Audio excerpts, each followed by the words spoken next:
For me, therapy that doesn't encourage collective action isn't just useless, it's violent. Buzz. Wabaz. Buzz. Buzz. Buzz. Welcome, bienvenue, مرحبا بكم to Buzz Voices of Defiance, the podcast for minoritized people who are ready to shake up the world. I'm Shama, and every day I work with minoritized entrepreneurs, helping them find their voice, overcome their fears, and attract people who share their values, all to truly make an impact on the world.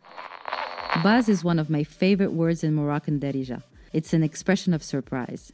Surprise at the boldness of those who have defied the obstacles of an oppressive society and decided, I don't care, I'm doing it anyway.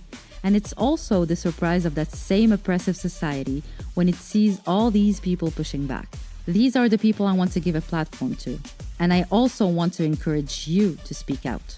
Because only together can we change the game and finally change the world. Buzz. I could introduce Asmae Belalia as a relationship and sexuality coach, but that would be far too reductive. Asmae is a somatic practitioner and the creator of therapeutic spaces, weaving together politics, spirituality, and the body to explore how systems of oppression shape our intimate lives and experiences. For the past 3 years, she has been helping women transform their intimacy culture, contributing to a collective cultural shift by approaching sexuality as a liberating space. Asmae and I met during a storytelling bootcamp. After that, we followed each other on social media, exchanged DMs, and one day we decided to meet up in person. What was supposed to be a casual breakfast turned into a 7-hour-long conversation in the heart of Paris. Suffice to say, we could create multiple podcast episodes together. Today, though, we've zeroed in on one specific theme: revolutionizing the personal, the intimate, to revolutionize the world. I'm using both words here as well as the word intimacy throughout this podcast because the French word l'intime doesn't have a direct equivalent in English. So I alternate between personal, intimate, and intimacy depending on context in order to include all nuances. In our conversation, we touched on rebellion, authority, conformity, and the sparks that drove Asmae toward nonconformism. We talked about the obstacles she faced, capitalism's impact on vitality and creativity, especially for women, and liberation through intimacy and sexuality. So many fascinating topics. This episode was originally recorded in French, and I'm still trying to figure out the best way for you guys to access French interviews. This time I'm trying out AI for Asmae's parts only. All right, let's dive into this enriching discussion. Hi Asmae, I'm thrilled to have you here and so grateful you accepted my invitation to be the very first guest on this podcast. Let me start with what might seem like a simple question, but it carries a lot of weight these days. How are you? I'm great, honestly. I'm so happy to be here. This morning is already amazing because I adore being invited to podcasts. I'm such a chatterbox. I'm in Rabat right now, staying with my parents, surrounded by family love, which feels good. But today, October 17th, is heavy in so many ways. It's filled with tragedies, the ongoing events in Palestine, for instance. And for Algerians in France, it's a deeply painful anniversary tied to the October 17th massacre. So today is one of reflection and remembrance, but I'm focusing on finding moments of joy and renewal. How about you? I'm doing well, thanks, though I was a little stressed about the technical side of the first interview. But I'm so excited to finally launch this project, which means so much to me. And I'm eager to learn from the incredible people I invite and to share that learning journey with everyone listening. So let's kick things off with a question that might seem straightforward. Do you remember your first act of rebellion, whether it was as a child or later on in life? I've always had a bit of an issue with rebellion, to be honest. You should know that throughout my school years, I always got excellent grades. I was a total nerd.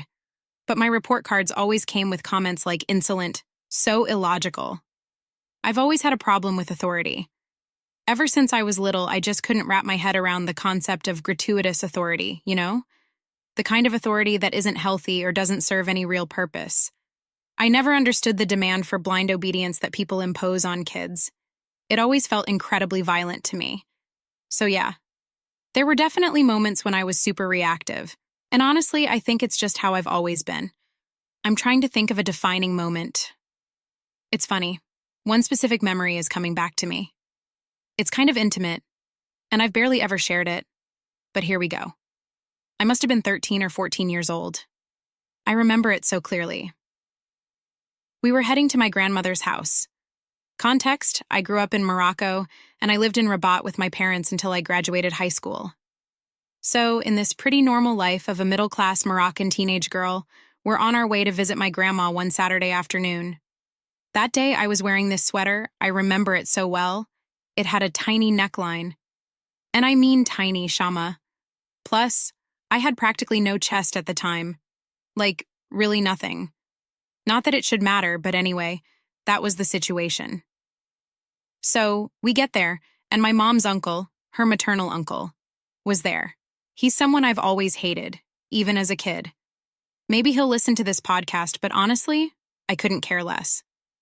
He's always been this stereotypical masculine figure, the kind who assumes he's the head of the family, even though no one asked him to be.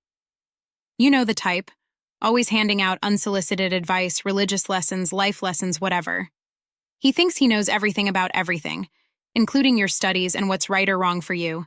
And of course, he loves dominating the women around him. And he did this a lot with my mom's family because she and her sisters lost their dad pretty young. So, this guy grew wings and gave himself a sense of authority. Anyway, we get there, and he shows up with his wife to have coffee or whatever. And this guy doesn't even say hello to me. I was super innocent back then. Like, just a regular kid, you know? Then I overhear him saying to my mom in the kitchen, "You should tell your daughter to cover up." I lost it. Right there in the dining room, I just lost it.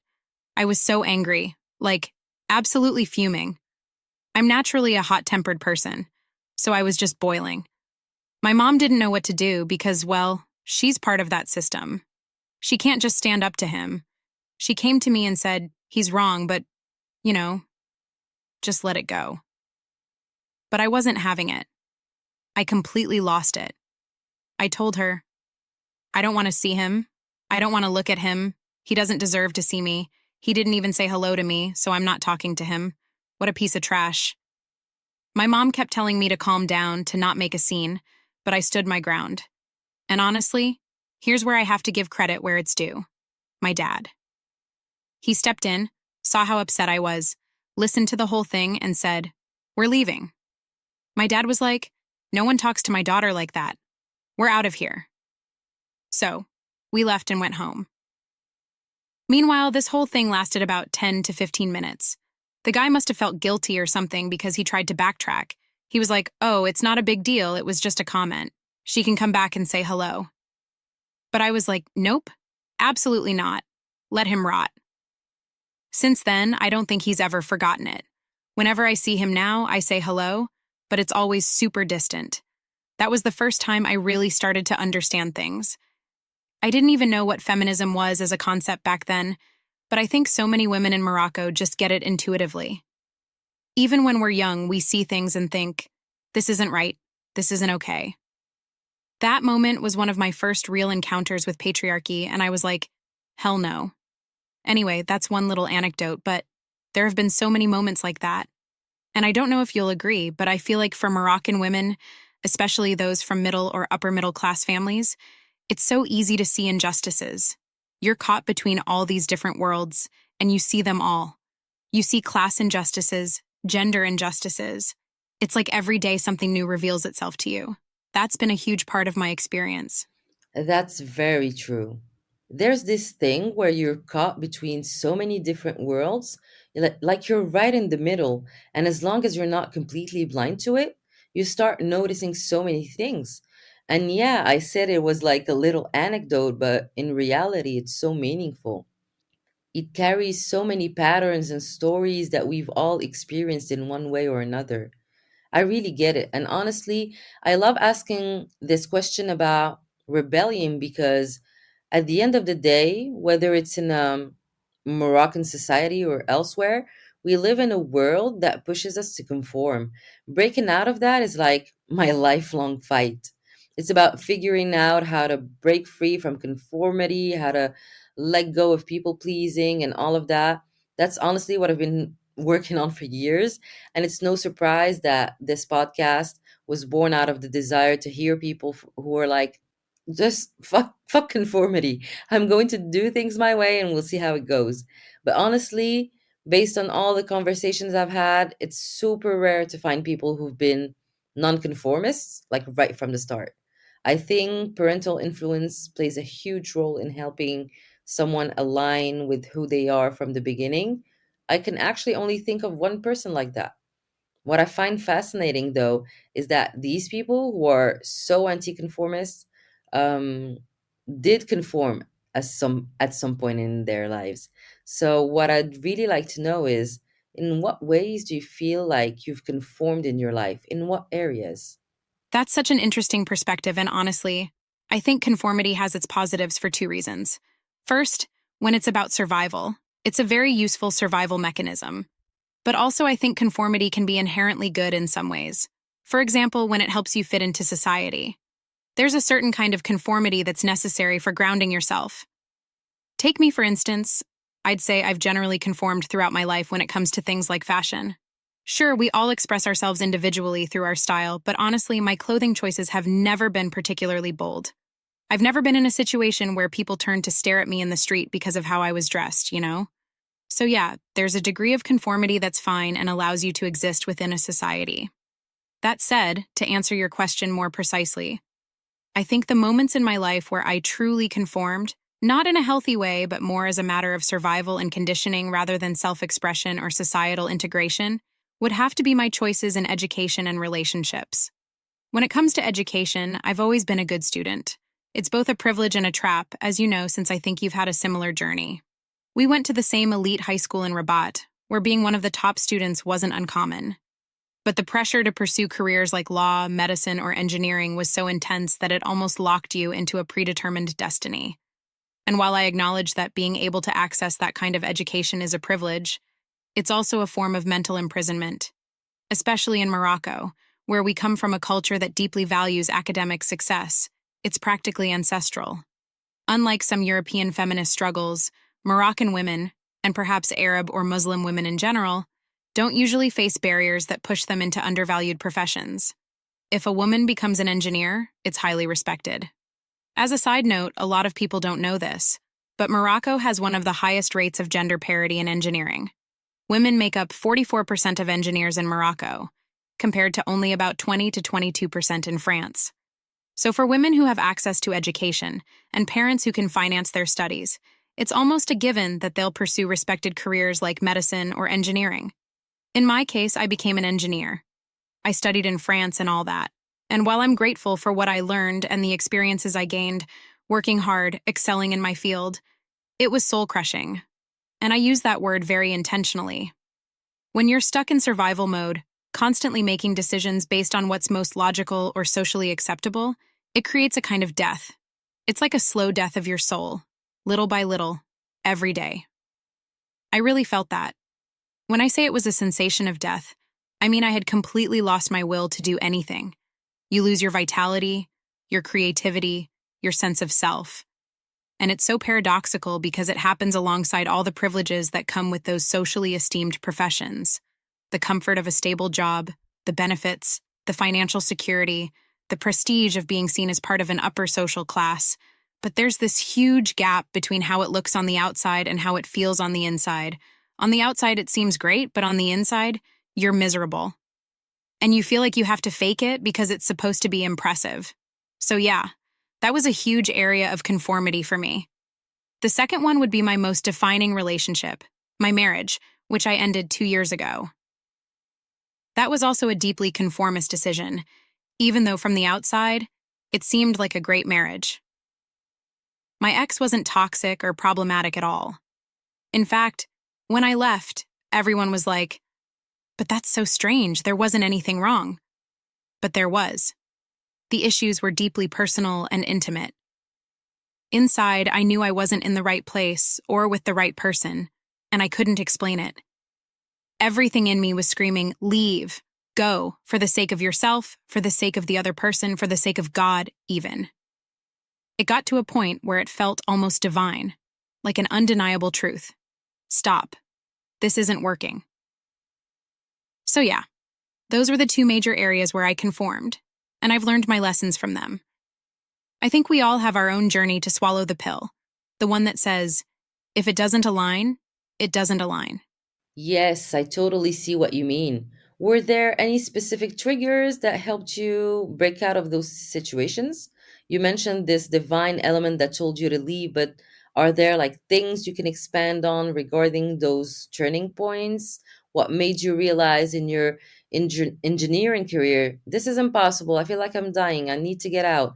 And with your relationship, do you think there might be a common theme between those breakthroughs? Something that connects to moments when you realize this isn't right, I need to leave? Yes, I totally get what you mean. I would say that overall, there have definitely been key turning points, and I'll share one specific moment that really marked a break for me. But in general, I think it's always this ongoing search for alignment, a kind of daily adjustment. Every day you tweak things a little, you know? I think there's a lot of truth in that idea. When you listen to personal development coaches or hear about people's transformative stories, they often frame it like this big aha moment, something dramatic and cinematic. And honestly, it can feel intimidating. You start wondering, why haven't I had these grand, life-changing experiences? Why don't I have a story about finding myself in Bali? It's almost laughable, right? But yeah, it's often exaggerated. I think we need to normalize the idea that most of us live fairly ordinary lives where we're simply trying to align ourselves bit by bit, and not everyone has these big, explosive stories. That being said, my story isn't particularly original either. I'm one of those people who reevaluated their entire life during COVID. So yes, very cliché, but that's how it went for me. During COVID, like most people, I started working from home. My company wasn't shut down, so I still had my job, but suddenly I had all this time. I wasn't commuting, I was at home, and I could start doing things I'd never done before, like cooking properly and enjoying the process. I even subscribed to Masterclass. I have no shame admitting it. I took courses on cooking, including the famous sourdough bread making class that everyone seemed to try during that time. At some point, though, I started asking deeper questions. I don't even know what triggered it, probably something I stumbled upon online, but I found myself exploring the topic of sexuality. Fun fact, a lot of the Instagram accounts that are now big in the sexual education space in France really took off during COVID. People were glued to their phones, and accounts like Charlene's Orgasme et Moi just exploded during those months.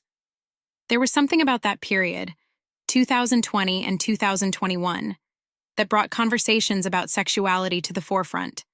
And for me, it wasn't even directly linked to my relationship. It felt much deeper and more personal, almost ancestral.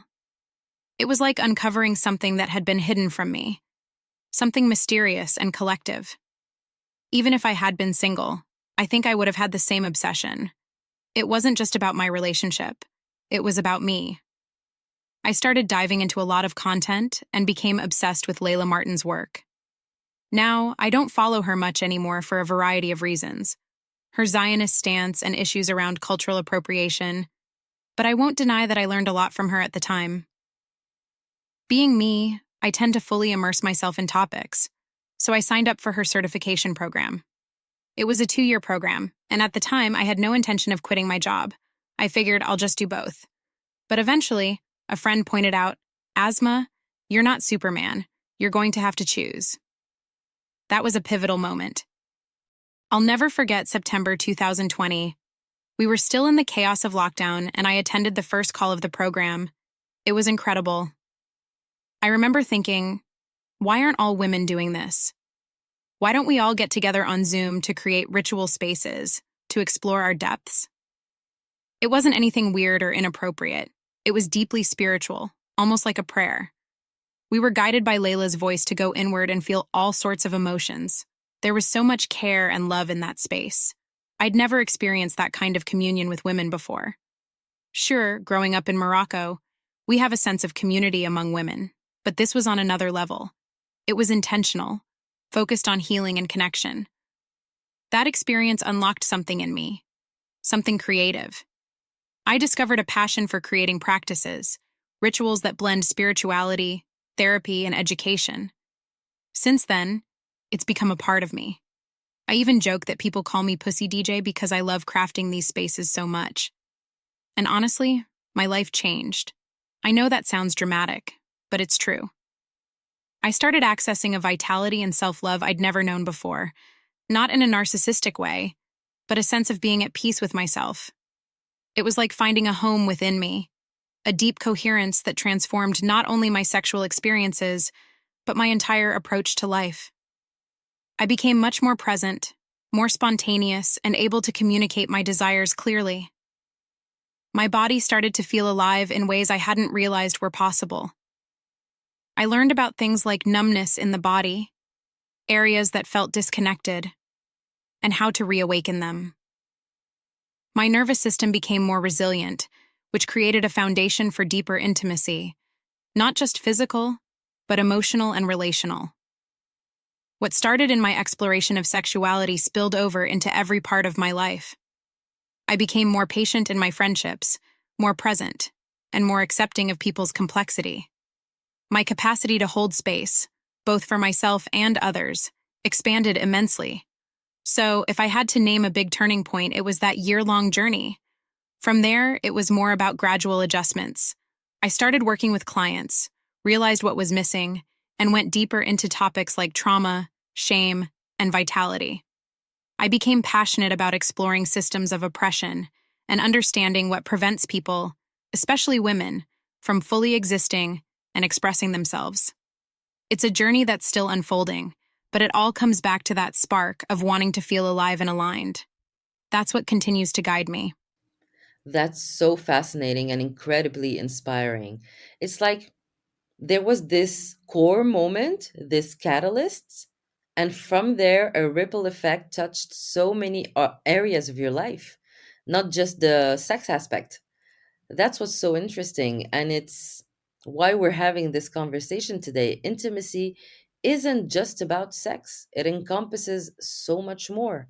But still, when people hear about this kind of work, whether it's being a sex coach, a sex therapist, or anything in that realm, it immediately comes with connotations and assumptions.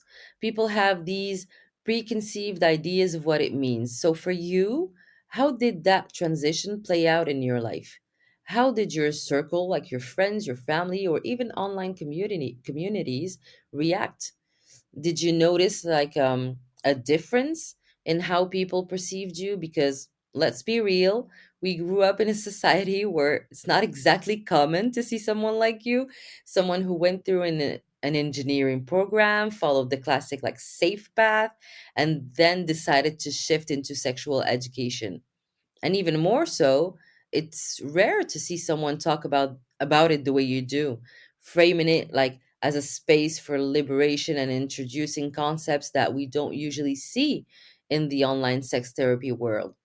In the end, don't you think that that in itself is a form of revolution? I know you don't love the word rebellion, but isn't this choice to step into this work in this way a kind of revolution?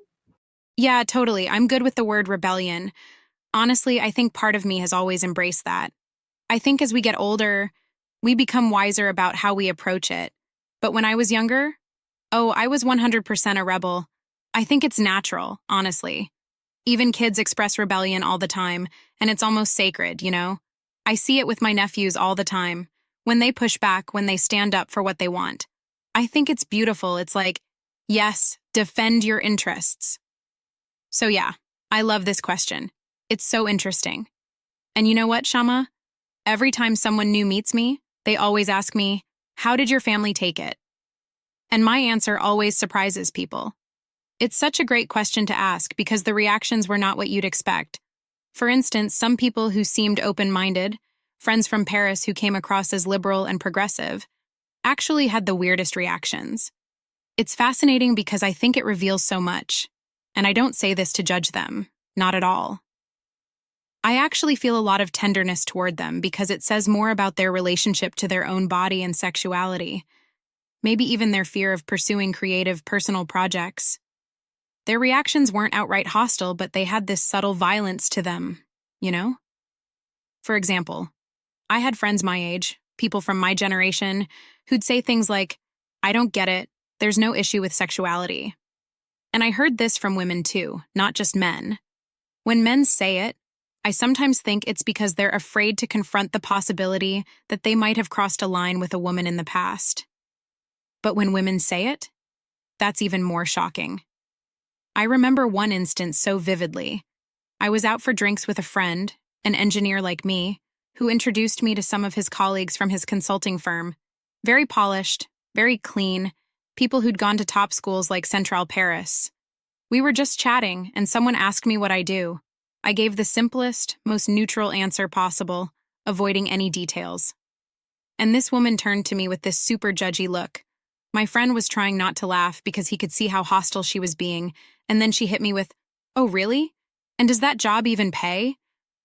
I was like, wow, just hit me already. Go ahead. But honestly, I felt for her. Even though her reaction was harsh, I could sense something behind it, like a struggle within her. So I just smiled and said, "Yes, don't worry, it's fine." She stayed tense for the rest of the night and didn't speak to me again. I don't even think it was about money, to be honest. Like, why would my finances concern her? I think it was more about her inability to accept this reality. She couldn't reconcile what I do with her worldview. On the other hand, my family's reaction was different but predictable. My parents were mostly scared for me, which makes sense. In Morocco, you don't just start a business unless you have a solid safety net, come from a wealthy family, or belong to a supportive community. My dad was particularly worried, and I understood why. He has his own trauma around financial instability. His father went bankrupt, so he's always carried that fear. He didn't react badly. He just said, "I'm really scared for you, my daughter. You need to make sure you're secure." It was actually quite gentle, and I appreciated his honesty. He was mostly concerned about how this would play out if I ever decided to live in Morocco long term. My mom, on the other hand, was surprisingly moved. Once, I explained what I do in very broad terms, leaving out the sacred and personal details, and she looked at me with so much admiration. She said, "You're doing God's work." It really touched me because, in a way, she's right. When we guide people through transformative journeys, whether it's in sexuality or any other area, it's deeply meaningful. My family is now actually quite impressed with what I do. They're still scared, especially now that I spend more time in Morocco and am considering moving back. My mom jokes, "You're going to end up in prison one day." It's rooted in our collective trauma. My dad, who's a leftist, grew up seeing his friends and teachers get imprisoned for speaking out. That fear has stayed with him. Even when I wear my keffiyeh in Paris, he panics and asks, "Are you sure you won't get arrested?" So I've never taken their reactions personally. I understand where they come from. In France, the responses have been more mixed. Feminist journalists and activist friends have been incredibly supportive, offering love and encouragement. But with random people I meet, I get a wide range of reactions. Some people think there's no problem at all with women's sexuality. Like my ex-mother-in-law once told me, "I don't understand, Asma. There's no issue with women's sexuality." She added, "We have more important priorities in life." And I just smiled because I knew we were never going to see eye to eye on that. Honestly, I've come to enjoy these moments. When people ask me what I do, I've made it a habit to observe their reactions. It's almost a passion at this point. Sometimes people are intimidated by me, and other times they instantly trust me and start sharing their entire sexual history. It's wild how diverse the responses are. Of course, it's going to be super interesting now that you're trying out life in Morocco again to see how things have changed compared to a few years ago. Seeing how people react, who reacts, in what way. That could be so fascinating to observe. And honestly, making such a big shift, going from one extreme to the other in terms of lifestyle, career choices, and way of living, I find that so interesting. We often think that these changes stem from a strong emotion, and of course they do. What you described in your techniques and, and experiences was so powerful. But I don't think it's always the right emotion that people focus on, especially in the personal development world. They're always asking, oh, what brings you joy? What lights you up? What do you absolutely love? To help, like, guide decisions. But honestly, that has never helped me, not at all. What do I absolutely love? I mean, there are tons of things I love. What do you want me to say? Should I base my entire life on that? Nothing ever felt like, obvious to me. But instead, the question I've preferred to ask myself, and that I still love to ask today, is, what makes you the most angry right now? What breaks your heart when you see it, when you witness it? So let me ask you that question.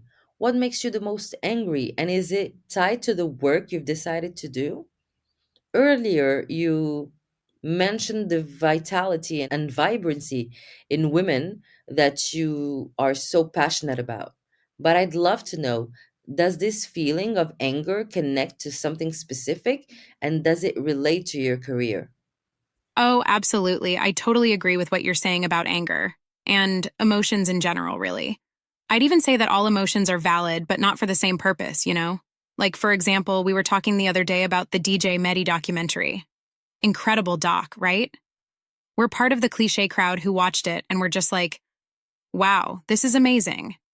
And as we were saying in our voice notes, even the narrator of the documentary points out that DJ Mehdi seemed to embody this unconscious joy, like he was just a kid who started at 8 years old, caught in his flow state. It was almost an obsession, and he wasn't even doing it on purpose. He didn't wake up one day and think, I'm going to be anti-conformist. He just followed his passion, ignored barriers that didn't exist to him, and did what felt natural. And through that, as the documentary narrator said, he liberated an entire genre and industry without even trying. So yeah, sometimes joy can be a powerful driver, especially in creative or artistic fields.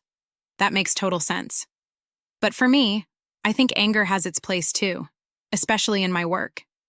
Anger fuels a lot of how I approach things, particularly the more activist side of what I do. It's deeply tied to how I work, the methods I use, and my overall motivation. My drive is a mix of anger and heartbreak. Heartbreak over the things that make me think, no, this is not okay. This cannot stand. For example, seeing people, especially women, turn away from their own alignment, whether with themselves or with their conception of God. It doesn't matter how you define God. It's about this deeper connection to yourself, to your purpose. It breaks my heart to see women consumed by shame or fear. Fear of thinking for themselves, of making mistakes, of trying something new and failing. Fear of trusting their own instincts to protect what matters. Their body, their heart, their sexuality, their children, the planet. And it's so visible when I see women who are afraid to speak up, like for Palestine, when you can tell their entire body wants to say something. You think, why aren't you doing it? It's about trust, trusting that you have the right to speak, to act. When I talk about God in this context, it's because I see the self as complex. It's influenced by so much: social pressures, history, everything.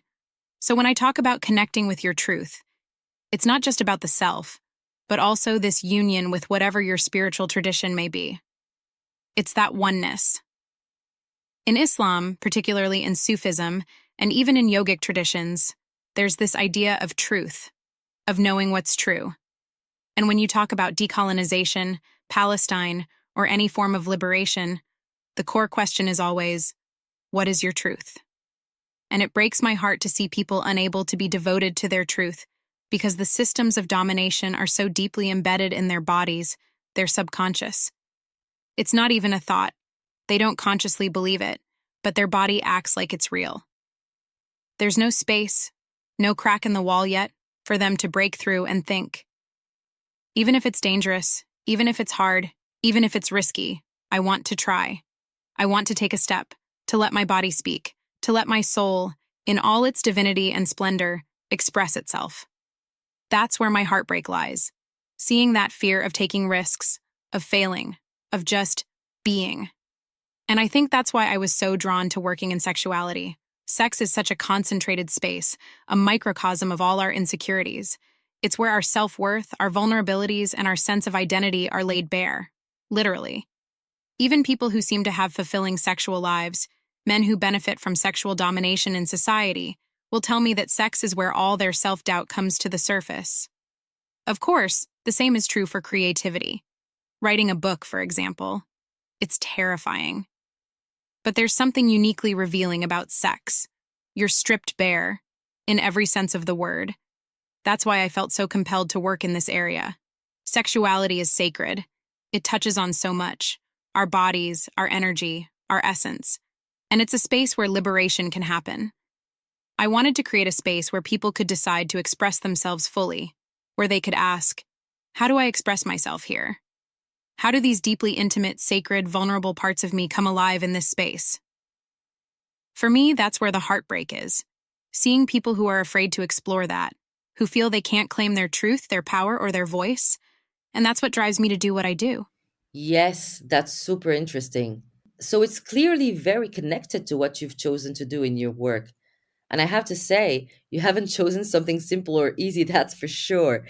Do you feel like you've faced obstacles because of that? Whether it's because of being a woman, being a Moroccan woman, or something else? And if so, how have you managed to overcome those challenges and continue doing what you do today?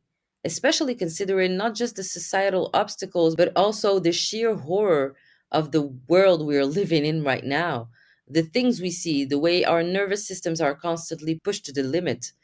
I'd love to hear more about how you've navigated all of that. Oh, it's funny you mentioned that because it's something I've been reflecting on a lot lately, and I was even thinking of writing a post about it since I don't think it's discussed enough.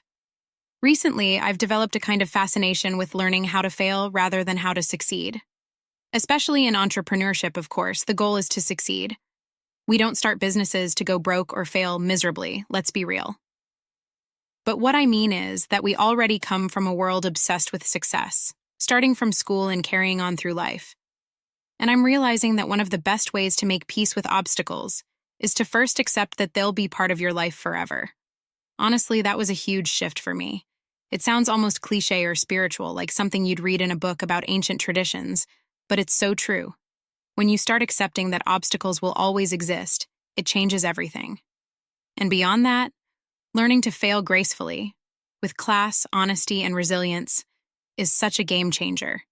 It means being able to say, I made mistakes, this is hard, without pretending everything's perfect all the time. It's about letting go of that polished facade, always presenting yourself perfectly on Instagram with perfect captions, perfect makeup, perfect everything. Dropping that act is not only more effective for building genuine connections with your audience, but it's also incredibly liberating for yourself. And honestly, Shama, I think it's necessary for mental health when you're an entrepreneur. Our work is already hard enough. If you add the pressure of perfectionism on top of it, you're going to burn out fast. So yeah, to tie this back to your question, yes, I've faced a lot of obstacles. First, the usual ones that come with entrepreneurship. No guaranteed income, less financial security, especially when it comes to social benefits and retirement contributions.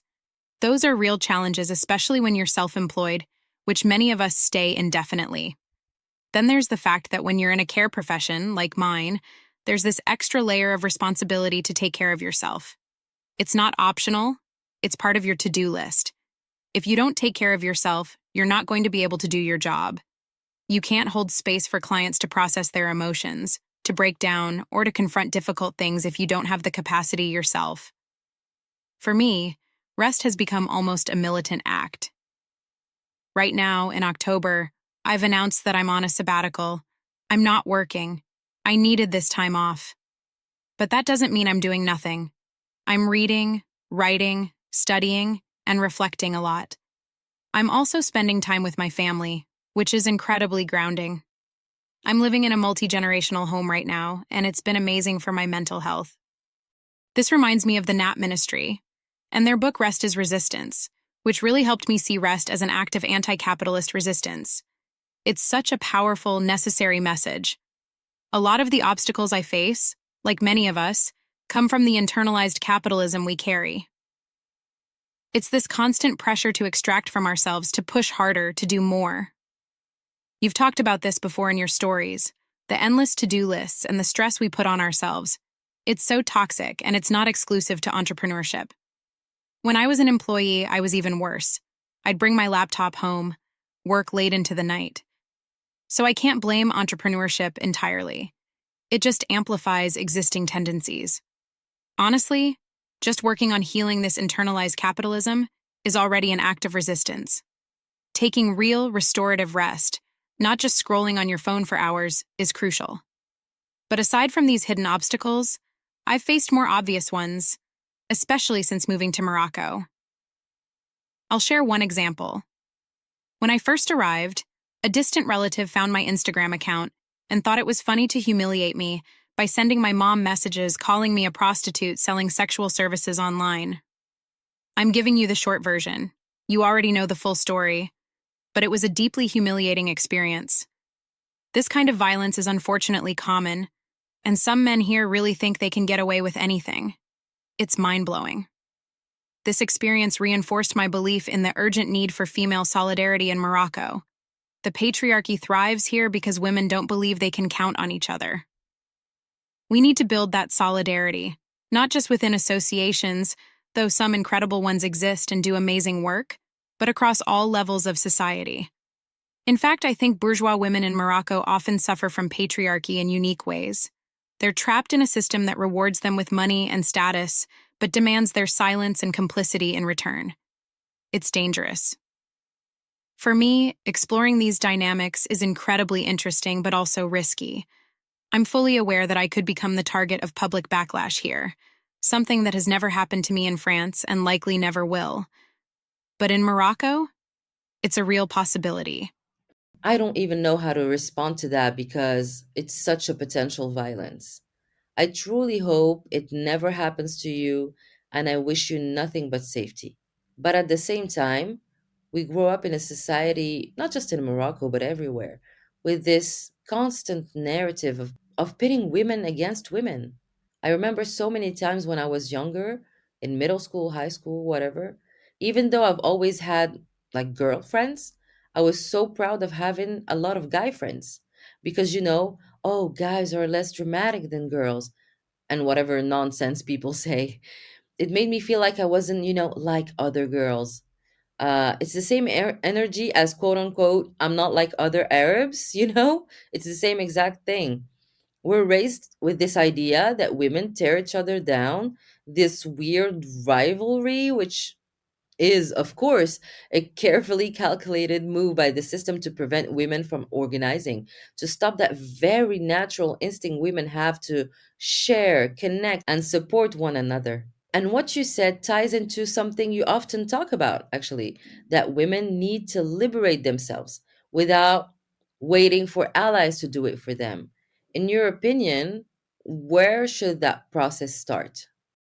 It's exactly as you said, this idea of competition between women exists everywhere, though not always for the same reasons. For example, let me keep it short, even though you could write an entire book on this topic. In Morocco, I think there's still this deeply ingrained idea, even for our generation, that a woman's ultimate fulfillment comes after marriage. And with that comes the pressure to get the best husband. Naturally, this creates competition. On top of that, many of us carry ancestral memories from our mothers and grandmothers, especially those who were second or third wives back in the days of polygamy. It wasn't that long ago. For instance, I had a great-grandmother who was a third wife. So it's still very recent in our family histories. That memory stays with us, particularly in how we relate to men. In the West, the dynamic is a bit different. There, it's often tied more to aesthetics. Personally, I've never cared about a man telling me I'm beautiful. Maybe because beauty is something that's often shared and appreciated among women. It's not something I've ever felt insecure about or concerned myself with. Is that just me? Or is it a broader cultural thing in Morocco? I don't know. But in France, I feel like the competition is different. It's more about the image women are expected to project, being the smartest, the most visible, the most valued by the system. So the dynamics are different, but ultimately, they manifest in very similar ways. Subtle competition, distrust, and suspicion between women. And what's ironic in Morocco is that we don't even have the added layer of racial issues like in France. There, it's difficult for North African women to trust white women, even feminists, because, as you know, white feminism has roots in racism and colonialism. That history makes solidarity difficult, and rightfully so. But in Morocco, we don't have that racial dynamic, yet we still experience intense competition among women. There's also the class divide. Poor women don't trust rich women, and for good reason. Class domination is brutal, and it makes sense. Anyway, I've gone on a tangent again. To get back to your question, where do we start? I think we start with female solidarity. And this isn't just my opinion. It's something many feminist thinkers have written about. When it comes to women's liberation, I don't align with liberal feminism. The idea that women should just act like men and accumulate as much wealth as possible doesn't interest me. I'm anti-capitalist, so for me, women's wealth isn't a measure of social progress. Instead, I believe in building true solidarity, creating systems where a woman can, for instance, escape domestic violence because she knows there's a cultural and psychological foundation of support among women. Recognizing women as allies is incredibly important to me. From a psychological and therapeutic perspective, I think this work begins with activism, because activism itself can be deeply therapeutic. However, we also need to be careful with activism. Some spaces are so full of unprocessed anger that it becomes harmful. There's a lot of discussion about this in activist circles, how to avoid the spiral of rage that ultimately worsens mental health. So, seeking out engaged therapists or practitioners trained in liberation psychology or pedagogy can be transformative. Reading is also crucial. Sometimes intellectual understanding can clarify so much. I'd suggest starting with Afrofeminist or womanist texts. They tend to avoid the pitfalls of white feminism and overly capitalist or liberal ideas. They're incredibly grounding. And of course, exploring your relationship with sexuality. Working with someone like me, when I resume sessions, can be incredibly healing. There's no linear path, though. Healing isn't a straight line. It's cyclical.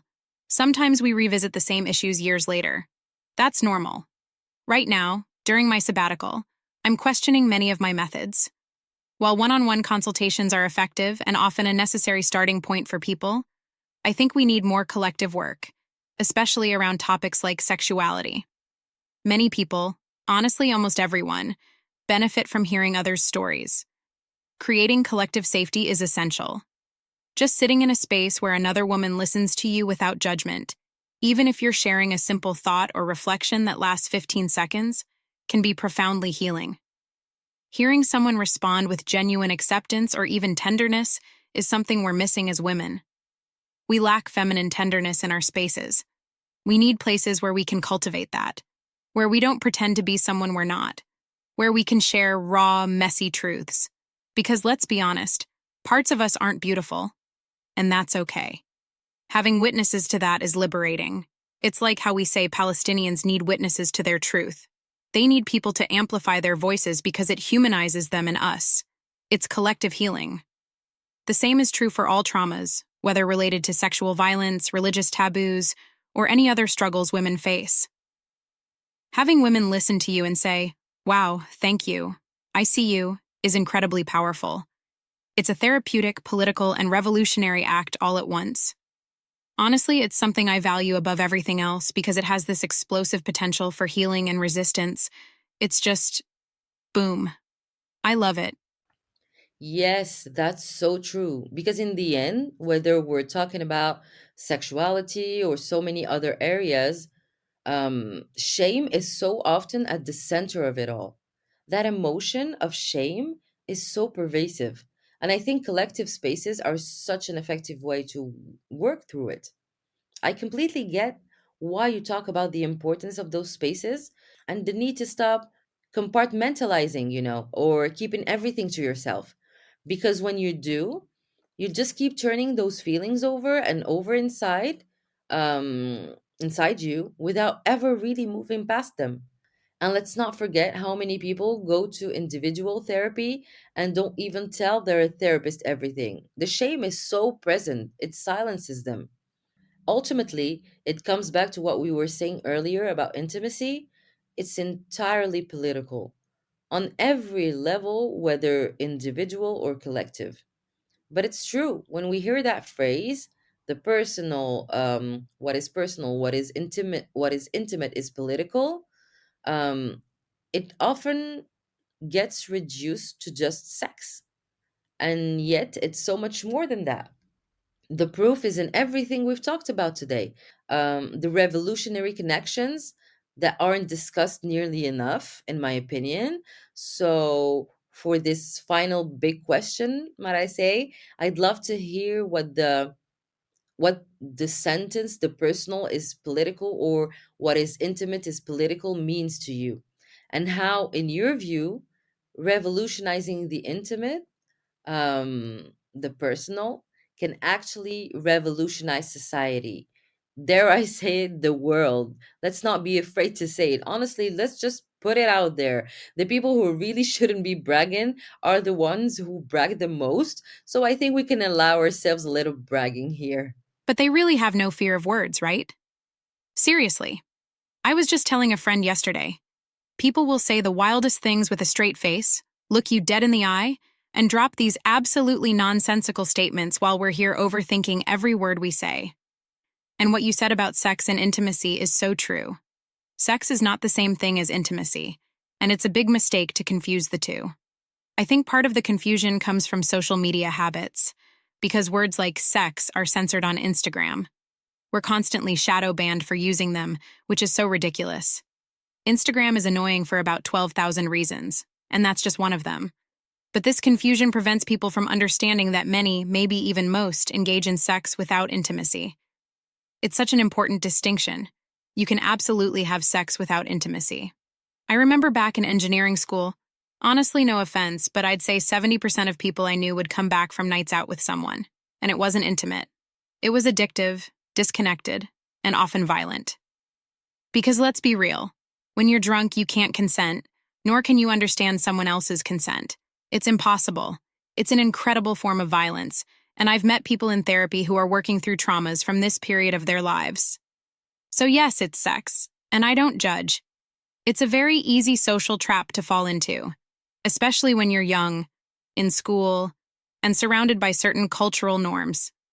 But for me, sex becomes meaningful when it includes intimacy. That's when it's truly tender, positive, and liberating. That's when it creates connection with someone else. That's when it's worth going beyond simple pleasure. If it's just about pleasure, you could masturbate in 5 minutes and get the same result. What's beautiful about sexuality is when it incorporates intimacy. And intimacy itself is so expansive. It touches every part of our lives. We've talked about work, capitalism, rest, and all of that. Work is intimate. It defines how you sleep, how you rest, even what you eat to some extent. And what you eat is intimate. Work impacts the fatigue in your body. Are you staring at a screen all day until your eyesight deteriorates? Friendships are intimate. Family is intimate. The way you relate to these things influences everything. And yes, the personal, the intimate is political. Honestly, the only reason I became politically engaged is because of the personal. When I was younger, I didn't really connect with politics. It wasn't until my mid-20s when I started understanding what wasn't working in my intimate life that I realized how deeply political it all was. And this morning, actually, something happened that perfectly illustrates this. My sister and I have been trying to go swimming at 7 a.m. It's amazing. We get there early, and because there are designated hours for women, everyone is comfortable, relaxed, and there's plenty of space to swim in peace. So, we finish swimming, and as we're getting dressed in the locker room, a woman around 35 starts talking to us. She's in her pajamas. She tells us, "You're already done? You came early?" We start chatting, and she says, "I dragged myself out of bed this morning. I had tears in my eyes. I didn't want to get up, but I forced myself to grab my car keys and my bag, and I told myself I had to go swim." She had real tears in her eyes, Shama. I could feel her pain. I could almost picture her body, still warm under the covers, fighting against everything telling her to stay. And I couldn't help but think, if she lived in a world where she had a universal basic income, where she wasn't exhausted by a job she probably doesn't even like, where she wasn't dealing with the daily workplace hierarchy and hagra, abuse of power in Moroccan Darija. She would wake up happy at 7 a.m. to go swim. I know this because I've lived it. When I was an employee, even without kids, getting up at 7 a.m. for the pool was impossible. Now, I get up with no problem. Same time, same activity, but it's different because I'm not weighed down by the same exhaustion. It's these intimate, quiet forms of suffering that we don't talk about because the world tells us we have to be Superman or Superwoman. But that's a lie. We all suffer. Some much more than others, of course, but still. And this intimacy, this suffering, is what drove me to political action. That's why I'm so drawn to liberation psychology and pedagogy. One of my closest friends, Selma Sardouk, introduced me to this field. She shared books and ideas that really shaped my understanding. For me, therapy that doesn't encourage collective action isn't just useless, it's violent. It individualizes our problems and pushes us deeper into systemic violence. It makes people believe burnout happens because they haven't found the right job. But no, that's not it. Burnout isn't an individual failing, but so many people feel shame about it. They think, why can't I handle it when others seem to manage just fine? Why do others my age have homes, kids, and I feel like a failure? I've learned this through my work. At first, I'd give clients exercises, orgasmic meditations, for example, but I realized how many of them were too exhausted to even try. What do you say to someone who's overwhelmed? You can't shame them. You adapt the exercises, make them shorter, easier. This isn't just true for therapy. It applies to business coaching or any form of support. You have to meet people where they are, help them unshame themselves, and find ways to support their unique circumstances. We need to dismantle shame, collectively. Break down the walls, the rigidity, and the chains it creates. That's the work that matters most to me. Thank you for that because it's incredibly interesting. And I think we could easily dedicate an entire podcast episode just to this idea of rest, like rest as a form of resistance. It's such a fascinating topic, and it really resonates when you talk about burnout. I mean, I've been through it myself, and that's exactly what I was told. It's because you haven't found the right job. It's such a common narrative to encounter in these situations. Honestly, to everyone listening, let us know if this is something you'd be interested in hearing more about. If it's a topic you'd like us to dive into further, I think so many people, whether they're employees or entrepreneurs, are deeply affected by these issues every single day. And yes, thanks to Selma as well, I'm constantly learning and recognizing these toxic, violent patterns. But we learn little by little. We have to learn not to judge ourselves like harshly and just do the best we can instead of saying, well, this is how I've always done it, so it's going to stay that way. That said, you've actually given me the perfect transition to talk about all the things that fuel your rage about these behaviors, because now we're moving into the ritual questions I ask at the end of each episode.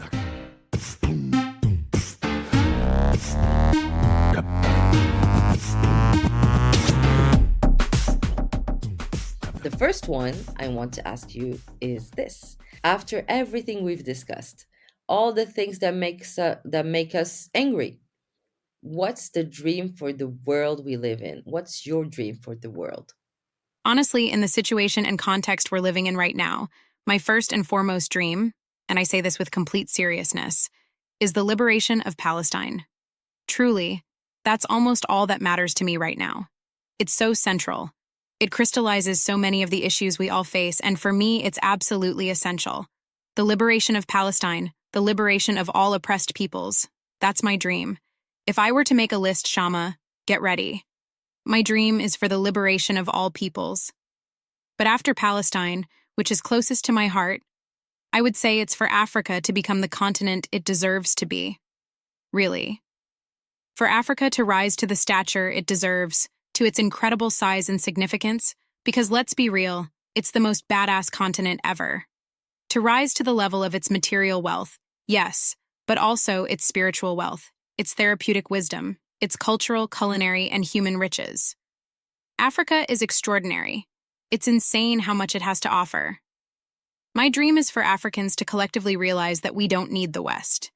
We've never needed the West. It was the West that imposed itself on us.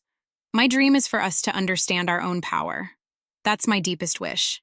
And I think, if I narrow it down further, it would be for African women to realize how incredible they are and to liberate themselves, to free themselves through solidarity, to build powerful connections and networks, to reconnect with the ancestral wisdom of their spirituality and their elders. We desperately need that. And for Muslim countries specifically, I'd add a return to the greatness of Islamic traditions, not in a hegemonic sense, like some Ottoman Empire fantasy, but in the sense of rediscovering the beauty of our traditions. Like Sufi traditions, bringing love back to the center of our lives. Sufism speaks of love, of poetry, of connection. That's what we need, urgently. It's almost cruel how much we're starved for this. It's vital. And more broadly, more subtly, my dream is for a world where humanity always comes before ego. In everything we do, in our careers, in the relationships we build, to truly understand that we're all human beings, struggling in different ways, and that our shared humanity should take precedence over ego. To acknowledge our mistakes, move forward, speak the truth, and have a devotion to truth. I think it would change everything if truth were our guiding star. That's my dream for the world. And in this dream, I really wish we'd break free from this superhero narrative. All these American movies, Spider-Man, Superman, the Marvel Universe, they've conditioned us to wait for some hero to come save us. It's such a trap, and it's so deeply ingrained. I see it with my 11-year-old nephew when we watch Marvel movies. Every time we finish one, we end up in a debate because I feel like I have to reset the narrative for him. Culture conditions children, and this idea of waiting for a hero reinforces passivity. But when you tell him, no, the new world is something we build together, every single person, collectively, it starts to click. And I think that's what we need, especially now when we talk so much about helping Palestine, about breaking the silence. A lot of people think it's pointless. They say, who even am I to make any kind of difference? But that's not true. If we all moved together, if we had a critical mass of people refusing to stay silent, the 1% causing all this harm, they'd be powerless. Despite their economic strength, they're nothing without our complicity. So yes, I think it's about understanding that we are the heroes. And it's not some egocentric, I'm a god new age nonsense, but rather that, collectively, we are the heroes of this new world. I truly believe that, wholeheartedly. Absolutely, couldn't agree more. And you're giving me the perfect segue into the second question. What are the resources that not only bring you comfort in relation to all of this, but also help you take one step at a time um, toward making that dream a reality? Wow, that's such a great question, honestly. It's such a good question to reflect on. It even makes me want to write about it. So here goes. There are so many resources. First, there are all the intellectual resources. Right now, I'm reading a lot. Books, bits and pieces here and there. Even if by the end I think, that wasn't great, I'm reading. I'm exploring a variety of voices. Sometimes I love what I'm reading, sometimes I don't, but I keep at it. And then love. Honestly, being with my family, hugs with my nephew, tenderness, it does wonders for me. We don't talk about this enough, but we live in such a violent world. Someone told me something beautiful 2 years ago, and it stayed with me ever since. A friend said, we live in such a violent world that there's no such thing as too many expressions of love, words of love, or acts of affection. I remember exactly where I was when I read that on WhatsApp, and it's something I've held on to. It's so true. In a world as violent as ours, every I love you, every hug, every thoughtful act or kind gesture is invaluable. There's no such thing as, okay, that's enough love, we don't need more. We need every single expression of love we can get. For me, this realization has been life-changing. Friendships are another huge resource. My circle of friends has completely transformed over the past 3 years. I don't have a single friend left in my life who operates with an individualistic or extractive mindset. My friendships now are deeply decolonial and feel like family. For example, this summer, one of my friends was hospitalized. The next day, I went to her place and cleaned her apartment. I could have hired someone to do it, but I had the time and said, "No, I'll do it myself." While I was mopping the floors and cleaning the kitchen, she fell asleep. Then I took her keys and went to pick up her son from school. These are the kinds of friendships that feel like family, where you know you'll never be left to face things alone. That kind of solidarity, that kind of decolonial praxis, is deeply nourishing. So, yes, relationships, love, books, all of that. And then, of course, the incredible thinkers out there, like you, or the people on Instagram sharing brilliant insights and ideas. Thought itself is liberating, sharing things, having conversations, and food. Honestly, let's not forget food. Good food. Maybe it's because my dad is from the Dukala region in Morocco and we have a thing about food in our family, haha. But seriously, cooking and eating good meals is such a source of joy. In the mornings, I watch my dad clean his dates, rinse his dried figs, carefully dry them.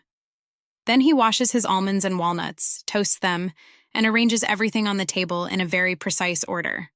He savors every bite. And I think, wow, we really have a thing about food in this family. It's an incredible pleasure, and we'll even talk about it. He'll tell me where he bought the almonds and why they're the best. That connection to food is so grounding, so tied to the earth. Moroccans, I think, have such a deep connection to the land, and it moves me almost to tears.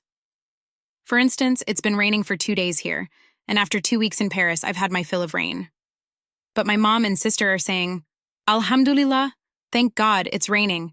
It's beautiful weather. And I'm like, what do you mean beautiful weather? It's cloudy all day, the sky is white. And they reply, no, it's wonderful, I'm thinking about the farmers and the crops. It's such a beautiful remnant of our agrarian heritage.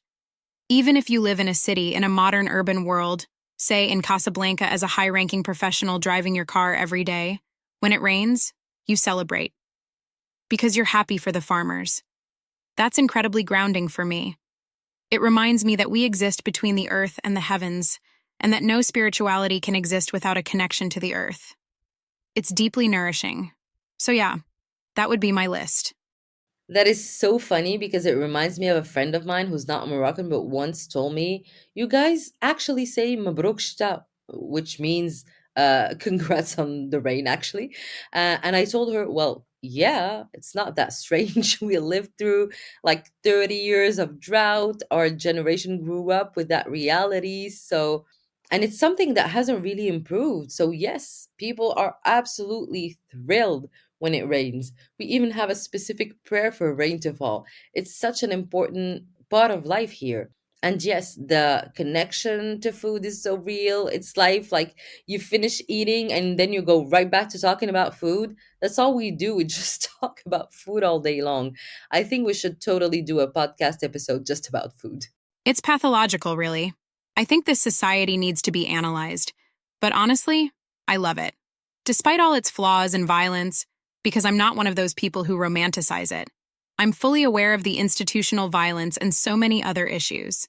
But still, it's incredible how at the same time, this is also a society that is profoundly therapeutic. It's pretty amazing. Through its social dynamics, its traditions, there's something about it that genuinely heals the soul. And I'm not trying to sound like a tourism ministry ad, but it's true, you know? And I love it. So I make the most of it whenever I can. And you know how it is. The stories of immigration and the wounds it creates in us. So every moment we get to spend back home, as long as it feels good, because not everyone has the same relationship with it. Some prefer to stay a month and then leave again, but it's almost always refreshing, if not always. And one last question before you tell us about your latest updates, if you'd like. I wanted to end with the word buzz. Just to remind everyone who might not know or who doesn't speak Moroccan Darija, buzz is a word slash onomatopoeia in Moroccan Darija that expresses surprise. The surprise can either be positive, like when you're impressed by someone's audacity, or an unexpected accomplishment that brings joy, or it can often be sarcastic, a bit jaded in reaction to to a situation. So, Asma, what or who would you like to give a positive buzz to? And what or who deserves a big sarcastic ewa buzz from you? Honestly, I want to give two answers because it feels like one of them is just mandatory. I think we'd all give the same answer considering the current context. Like, the sarcastic buzz obviously goes to the people who still haven't radicalized for Palestine. Seriously. After all these days of genocide, come on. And the positive buzz in this context, of course, goes to the Palestinians, obviously, and to all oppressed people, really, the ones living under bombs. In Sudan, Congo, all of them. So that's the obvious buzz of the moment, the what moment, you know? But outside of this specific context, I'd say a positive buzz would be for all the people who aren't necessarily heroic. You know what I mean? I don't really believe in this whole one hero comes to save the day narrative. But I'd give a buzz to all of us, honestly, who are making these small efforts every day to ask ourselves the right questions, to try to make changes in whatever ways we can. It's not always huge, groundbreaking actions, but still, I think it's already very courageous that we're trying to build, to reflect collectively, to create spaces of solidarity, reflection, healing, conversation, expression, all of that. So, that's my positive buzz. As for my sarcastic buzz, it goes to all the coaches, therapists, facilitators, literally all of them, even the spiritual New Age crowd, even the Tantra fans, all the people who guide or support others, especially in intimate matters. Like we've been talking about intimacy, relationships, love, friendship, affection, attachment, sexuality, all of it. And who refuse to politicize their practices, like, they act as if it makes sense to ignore politics. But it doesn't. You just can't not politicize this. So I think that's my biggest sarcastic buzz. Although, to be fair, I do have some compassion for these people because often they don't know any better. But maybe my buzz is more for those who've been informed and still react badly, those who shut down or claim it's not their business. Yeah, I think it's those people who deserve my more negative buzz. Honestly, thank you so much, Isma. And if you'd like, now's the time to share any updates or projects you're working on. I know you're in sabbatical mode right now, taking your time, which is amazing. But would you like to share anything you're currently up to with us? First of all, Shama, congrats on your podcast. I didn't mention it earlier, but you did it. As for me, I still haven't done mine, but one day, inshallah. Anyway, the first thing I want to say is, friends, invite me to your podcasts. I love it. I love chatting. So here's an open call. Actually, it's funny. We don't really say that, do we? I just realized it now. Like, in this whole therapeutic journey of learning to recognize and express our needs, I know very few people who outright say, invite me. I want to be on podcasts. We just don't do it. It's wild. You know, that's so aligned with your human design as a projector. It makes total sense that you'd say that. To all the projectors out there, show yourselves, make yourselves available, and say you want to be invited. This way, people will actually invite you. That's wild. Really? Well, here it is then. Public announcement. If you have a podcast, invite me. I love it. Fair warning, though. I'm super chatty, so you'll really need to filter me, otherwise, it'll go on forever. Another announcement. Sure, I'm on a sabbatical, but coming back from France, I realized I really want to write. For me, it's not a question of time. It's about courage. I've got so many unconventional and controversial thoughts, and honestly, I'm scared to post them. I'm saying this totally openly. But I want to muster the courage to create a sense of collective safety and prove to myself that actually, people are good. That when you share vulnerable and challenging things, people don't ignore it. They like, share, and comment. So I'm testing this theory. I want to test it. I want to write about things that make me laugh, bring me joy, and also the things that are painful for me right now. And just say it, without hiding or pretending I'm perfect, because no one is. So, this is an exercise I'm excited to try. Follow me on Instagram to be part of this humanizing experiment, where I'll just write whatever comes to mind and see how we respond together. And honestly, the desire to work is coming back. I think I'll focus more on collective things, Maybe I'll finally launch my Pussy DJ sessions, gatherings for women to explore sexuality together. That's really calling to me. Maybe something fun and grounding about anatomy, something light and stress-free, and super informal like everything I do. I might do that soon. In any case, follow me on Instagram because my whole life is there. Amazing. I'll, of course, share the link to Asma's Instagram handle so you can find all of her info, her ideas, and everything else. We can't wait to see more from you and hear your thoughts because, seriously, you have such incredible ideas. That's exactly why I didn't hesitate for a second before asking you to be the first guest on the podcast. I know you have such a unique perspective that not everyone shares, and the fact that you've mentioned holding back on some things when I already find you super open has me so like, ooh, what's she going to say? Bring the popcorn. I'm waiting. So, yes, follow Asma on Instagram. And thank you, honestly, for this hour and a half that flew by. It was amazing. I can't wait to do this again. Thank you so much and talk to you soon. Thank you so much, Shama. Thank you for listening to this episode of Buzz Voices of Defiance. If you enjoyed it, hit the notification bell to be alerted when new episodes drop and leave a 5-star review to help amplify this podcast that's here to uplift voices the world needs to hear. All right, see you in 2 Tuesdays for another episode to help you turn your business, your project, your art into a tool of resistance, making sure the system looks at you and says, Buzz. Buzz.